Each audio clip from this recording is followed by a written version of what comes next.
Bruh. Yo, what's good guys? It's your boy, and today we got a special video here. And today I'm gonna tell you my top 10 favorite albums of 2020. Now, 2020 was a shit year. I think we can all agree, but that doesn't mean we had bad music. We got some fire music, bro. And like the list is so long that I'm gonna narrow it to top 10. And I know I'm pretty late to it, but hey, you know what they say, better late than never. So yeah, without further ado, let's get this shit over with. So for this right here, I'm gonna tell you my honorable mentions, like some albums that couldn't make the cut, but they were still albums that I liked. So I'm gonna narrow them. I'm gonna tell you right now. You have Vaughn James by King Vaughn, Sleepy for President by Sleepy Hollow, a rapper that I got into, Anniversary by Bryson Tiller, and then you have Emergency Tsunami by Nav, The Voice by Lil Durk, and then Legends Never Die by Juice WRLD. So yeah, on to the top 10. And starting off with number 10, I have Welcome to O Block by King Vaughn. Now this album kind of solidified what he was before he passed away. You know, he was an upcoming rapper. He was so promising. Like, he would always tell story, but make it so catchy, you know? And that's something I don't see a lot from lyrical rappers, but King Von's a perfect example, bruh. Songs like The Code, I Am What I Am, the one with Moneybagg Yo, I forgot what it was called. Armed and Dangerous, that's one. Rest in peace to King Vaughn, very promising rapper, won't be forgotten. Next up at number 9, I got Dark Lane Demo Tapes by Drake. This is definitely his best project he has dropped since 2015. If you're reading This Is Too Late, classic. And I feel like this album showed that he put in somewhat effort in his album. Not where the point where he was trying too hard, but he also was putting somewhat effort into this album. This album was just a mix of like songs that just felt, made me vibe, and then some songs that just felt like it just hyped me up. Basically, it has every subgenre in this album. There's some classic ones here. Songs like D4L, Chicago Freestyle, Demons, underrated song. Not You Too, featuring Chris Brown. Losses, Time Flies. That one's a classic, bro. I'm outside at an AMG. Overall, pretty good album. Definitely his better ones he has dropped in a while. Next up at number 8, I have The GOAT by Polo G. And he's the future GOAT, honestly. He's one of those rappers that could fit in any era, He's not too like modern, I guess. I don't know, he just seems like he could fit in any era, And I don't get why people don't like Polo G, He has stories to tell. He makes it so entertaining, and it's just like, he's also capable of drill rap, which we didn't see much in this album, but I heard he's actually coming back to it, so that's good. But yeah, songs like Be Something, Flex, that's my favorite one. Chinatown under Martin Gina, great music video, and 21, very iconic, bro. And it's like, for me, even though he makes sad songs, there's songs that I can just listen to casually, When it comes to sad songs, I usually listen to them when I'm depressed, but like, he makes songs that even though they sound sad, they make it entertaining for me, Which is very weird, but it's kind of like how it feels for me.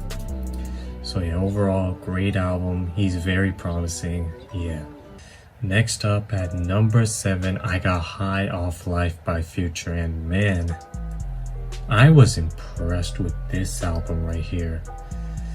Like, this was just a combination of great production. Like, Future is a rapper that he's just capable of always switching his flows and always having catchy hooks for me. And that's what this album had. It was so catchy. Songs like Too Comfortable, Ryan Strikers, Solitaires, One of my, oh, that one is super catchy. Definitely a top album for me, you know. Just, yeah, I liked it, man. I liked it. Just overall great album. Next up at number 6, I have Eternal, a take by Lil Uzi Vert. And the deluxe, because I feel like the deluxe. And was it fire? Yeah. Was it worth the wait? I don't know about that, but overall, for the Eternal take, the regular one, I don't know what it was about this song, but it just made me feel like I'm like in a different world, you know, where like I can enjoy myself. And it's like imagining myself like just feeling happy. I don't know. Like this album was unique, and you know, songs like Low Main, Baby Pluto, Chrome Heart Tax, that's my favorite one right there. I didn't know Chief Keef actually produced that, but that was fire. Secure the Bag, I think, and also P2, giving some nostalgia value.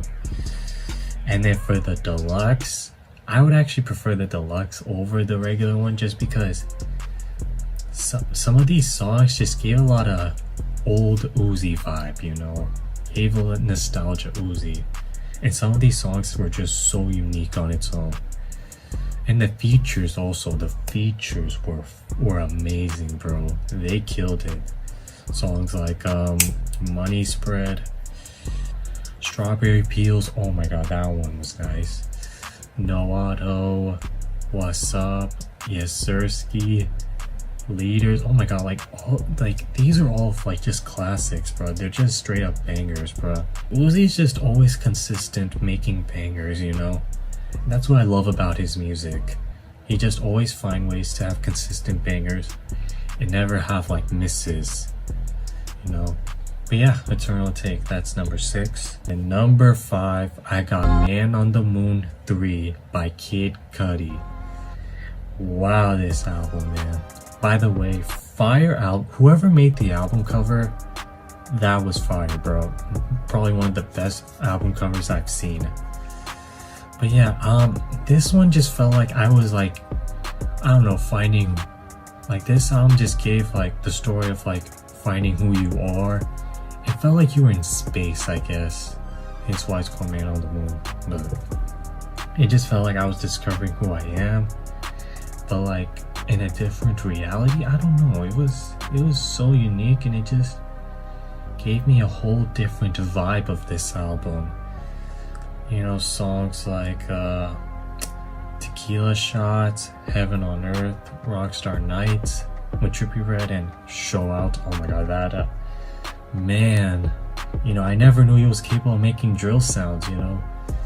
And this album definitely gave a lot of, you know, Travis Scott vibes. I mean, you can tell he was influenced by Travis Scott, you know. And you know, the great thing about this album kind of gave him the recognition he deserved. You know, Cudi has been in the game for so long, but he didn't really get the recognition as he would gotten compared to like Drake, Kanye, K-Dot, you know, rappers like them. You know, he didn't get that recognition, but now that he's getting it, he deserves it, bro. He's always consistent with bangers, and he made a huge influence in rap, bro. Especially to like Travis Scott, Kanye, you know, all those guys. But yeah, number 4, I have Savage Mode 2 by 21 Savage. Man, this album kind of just shows how much he has come a long way. He went from this rapper that didn't really have much meaning of his lyrics. He was just about that violent shit, and he went from thinking about killing people to flexing money to talking about stories to now this. Like, and this album gave a lot of little spooky vibes. Yeah, this album was just a combination of just showing like his older self, but like in a mature version, and then giving a lot of, you know, just chill song. I love music that can make me vibe, you know, like just make me chill. You know, those late night music that I can listen to, you know, that's what I love.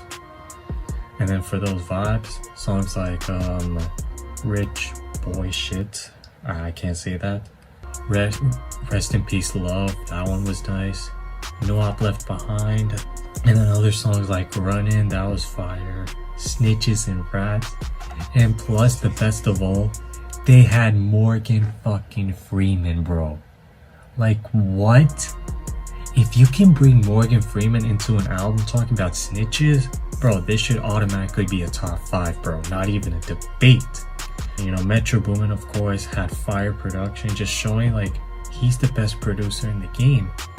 Definitely one of his best projects of all time. And then number 3, I have My Turn by Lil Baby. And this album right here, when I was listening to this, every single one of these were just bangers. Every single one. And Lil Baby is one of those rappers that grew on me the most. Initially, I would always say Gunna was the better rapper, but Gunna, he's more on the decline. And I feel like he's always carried by features. Lil Baby can always make bangers by himself. He's so capable of that now. Like, 2020 was his year, bro. And in the bigger picture, one of the most iconic songs we have seen. That's the type of song you don't expect Lil Baby to do. But he did it, and that just proves like he is like a GOAT now. You know? Songs like Emotionally Scarred, Gang Signs, underrated song. We Paid, even though TikTok ruined it, of course.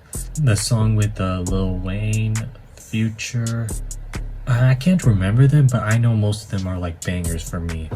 And I liked them. I liked this album. You know, I wasn't a fan of Lil Baby. When I listened to this, instantly erased. Great album. Lil Baby killed it. He did a great job. And then number 2, I have 2 albums actually for this one because they're all by the same artist, and that's Shoot for the Stars, Aim for the Moon, and Meet the Woo 2. And these albums changed my life, you know, got me into Pop Smoke, especially Meet the Woo 2. And I'm gonna talk about Meet the Woo 2 first. This was the tape that got me into Pop Smoke. And before y'all say, oh, you were dick riding on Pop Smoke after he died, no. I listened to this tape before he passed away. And that's what made me an instant fan of his music. You know, in this album, he was capable of like just showing like who the best rapper from New York was. And like, he's probably a top 5 rapper that had the best beats of all time, man. Every single one just felt like bangers, bro. You know, songs like Mannequin, Christopher Walken, Wolves featuring that one's underrated. War, of course, my favorite song from him. Get Back, she got it. Like, every single one of them just felt bangers for me. And then you have Shoot for the Stars, Aim for the Moon, and this one just solidified what he was capable of and what he would have been before he passed away. You know, when I listened to this, I was shocked.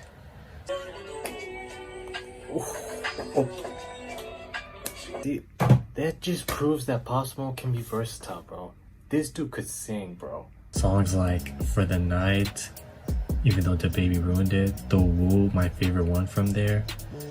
And, you know, he showed like he was capable of making love songs, bro.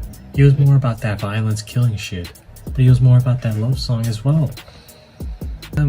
I think they did a pretty good job of showing like what he was capable of, you know. I'm glad I was able to listen to his music before he passed away.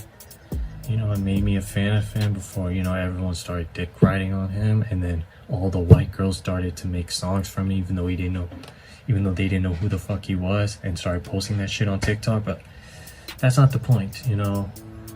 You know, it sucks that he's gone, but it showed that, you know, he was a promising rapper, you know. It sucks that he's gone, but rest in peace, Pop Smoke. Gone, but never forgotten. And then number 1, I feel like this is a unanimous pick, but I have After Hours by The Weeknd, and this one is probably not a surprise because he's my all-time favorite artist, and this album just, wow, this album, compared to his other ones, this is probably his most well done and just most like just complex album out there. You know, this album just gave like the settings like an 80s Las Vegas LA vibe, which we all know Abel loves his 80s music. You know, showing how he's this toxic guy, you know, that doesn't give a shit, that he never needs a bitch, but that's what a bitch needs. There's like a story through this album, you know, transitions from the never need a bitch, I'm what a bitch needs, to I can't sleep until I feel your touch and I see the burning inside you. You know, like, this is the type of stuff that I love from him, you know. And then last but not least, my favorite songs from here. Every single one of these just felt bangers, bro. Songs like Alone Again, Scared to Live, Faith, Heartless, Save Your Tears. This album was just a masterpiece, and it's already considered classics by many people. You know, it just proves like how well done this album was. And, you know, it's gonna be remembered for generations, you know, at the best album. For me, this is his best album of 2020, of course, my favorite album. But yeah, I think that's gonna cap it off, guys. Thank you guys for watching. Make sure you subscribe. Road to 100 subs, you already know. And if you disagree with this list, which I know you're going to, comment down below what your favorite albums was from 2020. I know I'm late to it, but better late than never, and it's kind of hard to make videos now because of, you know, school. Thank you guys for watching. Make sure you subscribe, and peace.